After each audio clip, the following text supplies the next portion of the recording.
Hi Copic in the Craft Room fans, Michelle Houghton here. I am bringing you another stamp from Jaded Blossom. They asked if I would share one with you, and I said absolutely. This is an adorable set with a mushroom fairy home and a little greeting for happy spring. So I put it all together on a single image, and you're going to see some interesting faux pas by me today. So just fair warning, there's going to be some funny starts and stops where I make some mistakes with my continued learning process or learning curve on my new video process here. So hang in there with me, but we are going to color this little guy up from start to finish. I am going to have to do that at a faster pace today because there is a ton going on. The first thing we're going to work on, unusually so, is the background. So I'm starting with a B00 and I am flicking out from that little mushroom house. I'm going to kind of create a ring of this darker color with the B00. So notice I am flicking so the edges of the B00 get lighter, and then I'm coming in with a BG000. And I am circling over the top of that edge and then circling out further. I'm going right over that sentiment, the happy spring, because I know I'm going to use some darker colors there. And the blue underneath will not affect it, meaning I'm going to use a color that will, the blue underneath just enhances it, doesn't like make it turn to mud. So I'm doing the exact same thing on the second side of the little mushroom house. I'm working my way around the little fairy as best as I can and kind of creating a horizon line or that ground line. Skipped over to that BG000 to pull that color all the way out. And I'm putting a little bit of that BG000 on the top of her wings. Now I'm going to use a mister filled with colorless blender, and then I'm spraying that on a washcloth and pressing gently onto that sky area, and that is going to give it kind of a mottled effect. It'll have kind of a speckled effect. I'm doing this while the ink is still wet, and that kind of softens those little dots as well, but it's kind of smush it all together.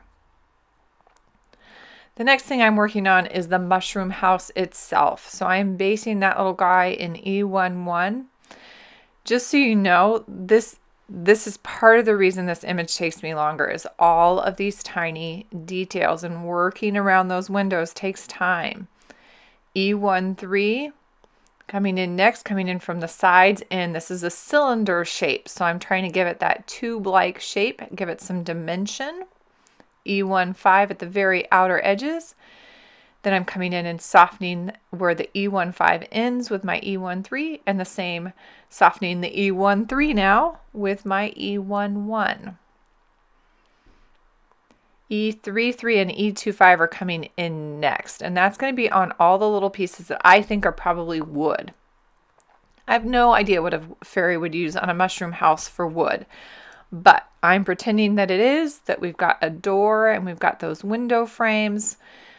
And then I'm coming back in with E25 to add some little bit of grain texture, wood grain. Very quick little tiny waves going in the direction that the door happens. So what I didn't realize is that when I had a phone call come in is that my iPad stopped recording. And as you can see, I now have more of the mushroom done, including starting even the red.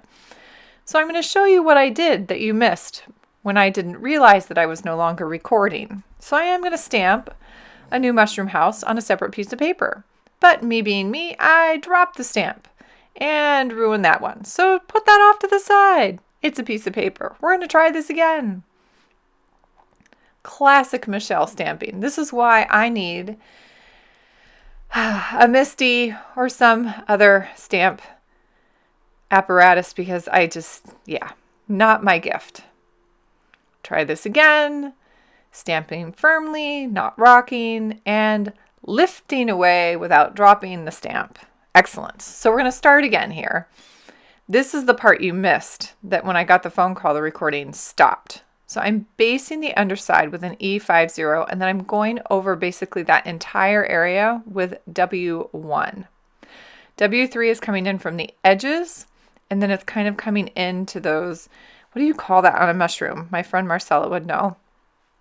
I'm working into those sections of the mushroom. I'm going to do the same thing with the BV23 to re-emphasize that so that you have some depth in that underside, and then I'm really pushing back some of those edges with the BV23 to add more shape. W1 is coming in to soften the edges of the BV23, and then E50 is coming right in, and I'm spinning that, kind of brushing it right in the center, adding a cast shadow with BV23 on the base, and then I'm also did do the same color at the base of the window baskets, that BV23 to give that cast shadow. Along the bottom edge of the house, I'm going from dark to light now. I've got R59 that came around the bottom edge of that mushroom top. From there, I am working out from the R59 with an R29. So I circle really good on the top of the edge of that R59, and then I'm pulling that R29 out further.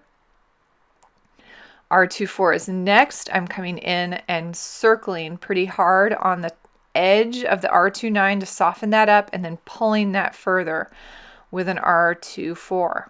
I'm actually going to use the exact same 3 colors over on the miniature kind of chimney top, R59, R29, R24. On the spots, I'm going to add W1 kind of everywhere that R29 is, and I'm flicking up with the W3, kind of showing where that darker portion as it comes down around the base of the mushroom. I've also added it to that little kind of chimney pop out vent piece, little colorless blender to soften the edges of that. And I add a touch of that BV23 on the underside of the small mushroom. Now I'm going to work with 3 violets, V12, and it's going into some of the flowers and the fairy dress. V04 is next. I'm adding just a little tiny detail to the dress, and then more flowers. And these guys I am not adding shading to. This is more about trying to just barely touch those little petals. So really, if you can tell, I'm ringing my way around. I don't even dot in. V12 to soften up the dress, and then I'm flicking from the edges of like the outer tip and the inner tip in on the wings, using a colorless blender to soften it up. V04, I hit her little shoes, and then I'm hitting the top half of all of the lettering.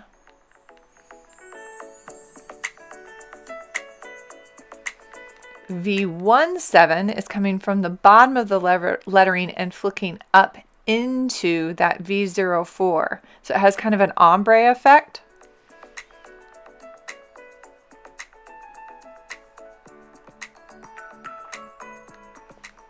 Softening those edges with V04, it just takes a couple seconds to kind of hit that V17 edge on each of those letters.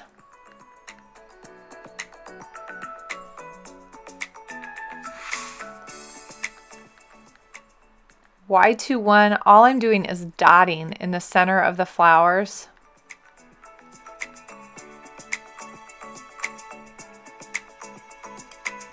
E50 on the skin, and a little bit of E21 as well. I do add a little bit of a rosy cheek with an R21 and then soften with E50. E21 on the hair, and then believe it or not, I do add small flicks with an E33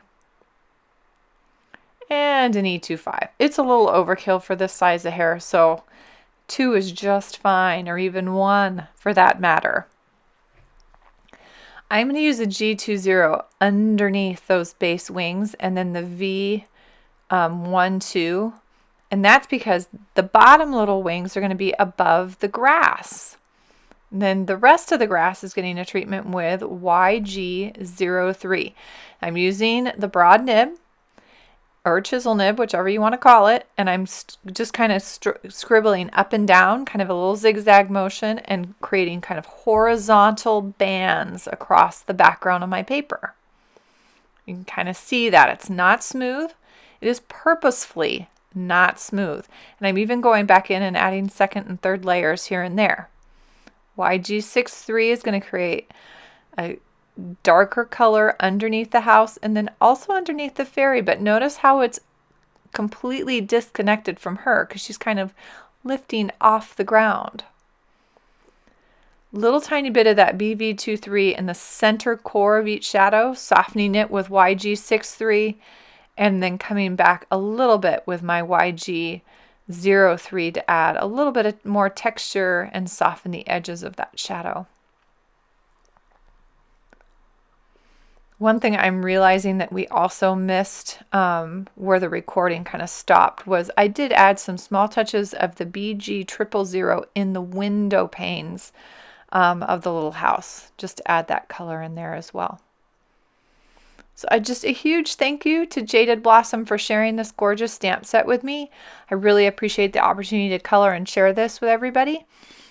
I hope you have enjoyed coloring along with me today or watching today. If you haven't had a chance recently, stop by scrapweaver.com to see all my other goings on. If you have any questions, please don't hesitate to ask below. I do try to check in pretty weekly or regularly to answer those. Have a happy, colorful day, everybody.